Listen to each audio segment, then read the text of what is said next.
Tahimik ka, ngumiti ka, pero sa loob mo, may sigaw na walang nakakarinig.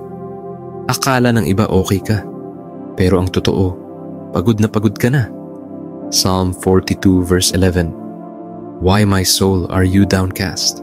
Why so disturbed within me? Put your hope in God, for I will yet praise Him, my Savior and my God. Depression is not just sadness. Ito ay pagsisigaw ng kaluluwang nasobrahan na sa bigat. Hindi lang ito emosyon. Ito ay spiritual battle. Depression is a war over your identity, over your worth, over your voice, over your future. At ang goal nito, patahimikin ka para hindi mo marinig ang tinig ng Diyos, para hindi mo maisigaw ang panalangin, para mapaniwala kang hanggang dyan ka na lang. Ito ang hindi alam ng marami. Ang depression ay madalas bunga ng hindi na ilalaban sa espiritu. Binigla ka ng trauma, sinuntok ka ng rejection, iniwan ka ng mga inaasahan mo, at dahil hindi mo na ilaban sa salita ng Diyos, naging sistema ito ng kalungkutan. Pero pakinggan mo, ang kalungkutan ay hindi permanenteng tahanan. Hindi ito ang destiny mo. May pag-asa pa, may apoy pa, at may Diyos na naghihintay sa pagsigaw mo. Isaiah 61 verse 3. A garment of praise instead of a spirit of despair.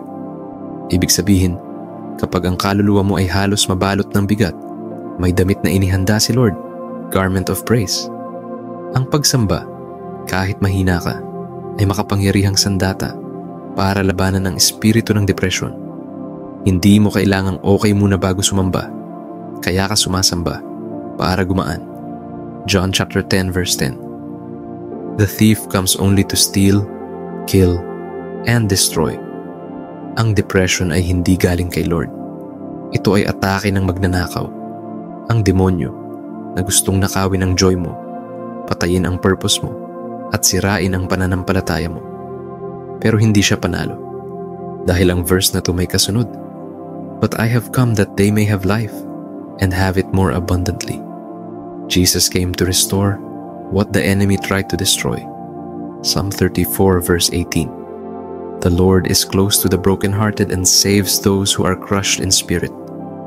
Kapag durog na durog ka, doon mismo mas malapit si Lord. Hindi siya lumalayo kapag hindi mo siya maramdaman. Mas lalong lumalapit siya kapag wala ka ng ibang matakbuhan. Lord, wala na akong lakas. Ayoko na rin magpanggap. Pagod na ang loob ko. Ang dami kong iniiyak na walang nakakarinig. Ang dami kong tanong na walang sagot. Pero ngayon, ayoko nang manatiling tahimik. Kausapin kita. Lord, hilumin mo ang puso kong durog. Buuin mo yung mga parte ng loob kong parang wala nang silbi. Palitan mo ang takot ng kapayapaan. Palitan mo ang gabi ng liwanag. I declare sa pangalan ni Jesus, hindi ako pababayaan, hindi ako iiwan, at hindi ako mananatili sa dilim. Lord, buhayin mong muli ang apoy sa loob ko. Balutin mo ako ng kapayapaan. Tawagin mo ang pangalan ko, at bigyan mo ako ng bagong sigla. I may feel weak, but I am not forgotten. I may be broken, but I am still yours. In Jesus' name, Amen.